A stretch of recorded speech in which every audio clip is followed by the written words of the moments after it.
விக்ரம் வந்து என்ன பண்ணுறாரு, அப்பா இப்போவாவது வந்து டிஃபன் போடணும்னு தோணுச்சு இவங்களுக்கு அப்படின்னு சொல்லிட்டு சொன்னோன்னே எல்லாருமே வந்து உட்கார வைக்கிறாங்க. எல்லாருக்கும் இலை போடுறாங்க. பரவாயில்ல இலை நல்லா எனக்கு பெருசாக வேணும் அப்படின்னு சொல்கிறாரு.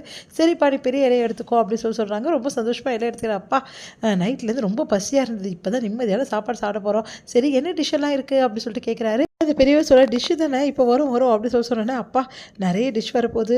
மெயினாக வந்து நிறைய கொஞ்சம் கொஞ்சம் எல்லாத்தையும் சாப்பிடணும். அப்போ தான் நிம்மதியாக இருக்கும். வயிறு காலியை விடக்கூடாது.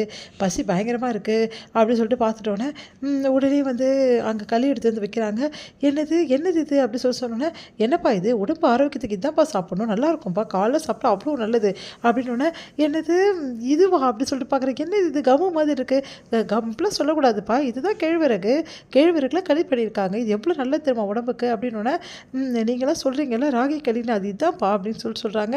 அதை கேட்டு சமையல் டென்ஷனாக இதை போய் சாப்பிடணுமா, என்னால் இது சாப்பிடவே முடியாது, என்னது இது டிஃபன் பேரில் இது ஒன்று கொடுக்குறீங்க, இதெல்லாம் கம்மு மாதிரி எப்படி இருக்க பாரு, இதெல்லாம் சாப்பிட்டா என்ன இருக்கும் அப்படின்னு சொன்னோன்னே இதான்ப்பா நல்லது, இதான் சாப்பிடும், இங்கே இருக்கிறவங்களும் இதான் சாப்பிட்றாங்க, நீ சாப்பிட அப்புறமா கிடைக்காது, இதுக்கப்புறம் மத்தியானம் வந்து சாப்பாடு ரொம்ப லேட் ஆகிடும் அப்படின்னோடனே என்னது அப்படியா, ஐயோ என்ன பண்ணுறதுன்னு தெரியலையே, இது சாப்பிட்டு வைக்கணுமா வேறு வழி இல்லையே அப்படின்னு சொல்லிட்டு சாப்பிட்றாரு.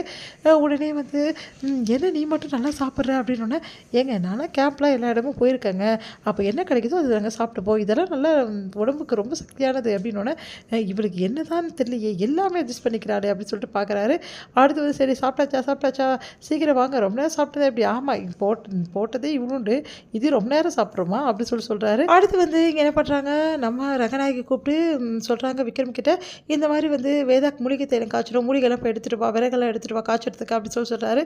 சரின்னு சொல்லிட்டு போயிட்டு எல்லாம் ரொம்ப கஷ்டப்பட்டு எடுத்து வந்து கொடுக்குறாரு. அடுத்து வந்து ஒவ்வொரு வேலையும் வாங்கிட்டே இருக்காங்க. அப்பா எப்போ தான் வேலை முடியுமோ தெரியலையே, சரி பாத்திரம்லாம் இருக்குது தேய்ச்சிடு, நீ சாப்பிட பாத்திரம் தான் அப்படின்னோடனே அதெல்லாம் நான் தேய்க்கணுமா, இங்கே சர்வர்லாம் இல்லையா, அதெல்லாம் கிடையாது, எல்லா வேலையும் நீ தான் செய்யணும் சொல்லியிருக்கலாம், போய் செய் அப்படின்னோடனே ஐயோ என் தலையெழுத்து நான் பாத்திரத்தை வேறு தேய்க்கணுமா அப்படின்னு சொல்லிட்டு தேய்ச்சிட்டு இருக்காரு. அப்போ பார்த்து கெஜா கால் பண்ணுறாங்க. கெஜா வந்து என் பிள்ளைகிட்ட கூட பேசணும் அப்படின்னு சொல்கிறாங்க வேதா கிட்ட. இங்கே பார்த்துங்க வீடியோ காலில் அப்படின்னு சொல்லிட்டு காட்டுறாரு. என்னம்மா வேலை செய்கிற பையனை காட்டுறேன், என் பையனை காட்டுமா அப்படின்னோடனே இதுதான் உங்கள் பையன் மம்மி நான் தான் அப்படி சொன்னோன்னே ஐயோ என் பையன் இப்படி ஆகிட்டானே, வேலைக்காரனாகவே மாறிட்டானே, இப்படி பண்ணிட்டாங்களே உங்கள் அக்கா அப்படி சொல்லிட்டு சமையல் டென்ஷன் ஆகிறாங்க கெஜா. ஐயோ என் செல்லப்புள்ள எப்படியெல்லாம் வளர்த்தேன் அப்படி சொல்லிட்டு இருக்காங்க. உனக்கு தெரியுதுமா அருமை, யாருக்கும் தெரியலையே அப்படி சொல்லிட்டு புலம்புறாரு. அடுத்து எல்லா வேலையும் செஞ்சு முடிச்சிட்டோன்னே வந்து விக்ரமை கூப்பிட்டு பேசுகிறாங்க நம்ம ரங்கநாயகி. நான் இவ்வளோ வேலை வாங்குறேன், உன்னை இவ்வளோ கஷ்டப்படுத்துகிறேன்னு நினைக்கிறியாப்பா அப்படின்னா ஆமாம் அப்படி சொல்கிறாரு. இதெல்லாம் கஷ்டம் கிடையாது, உன் ஒய்ஃபுக்காக நீ செய்கிறது, இதெல்லாம் நீ செஞ்சு தான் ஆகணும் புரியுதா, இதெல்லாம் வந்து செய்யாமல் இருந்தால்தான் உங்களுக்குள்ள ஒரு அன்னுரிமையுமே வரல, 2 பேருக்கும் ஒரு நல்ல பரஸ்பரம் பண்ணணும்னா கண்டிப்பாக இந்த ஒர்க்கெல்லாம் பண்ணணும், இப்போ உன் ஒய்ஃபை எப்படி பார்த்துக்கணும்னு உனக்கு புரியுதில்ல, ரொம்ப நல்லா புரியுது அப்படின்றாரு.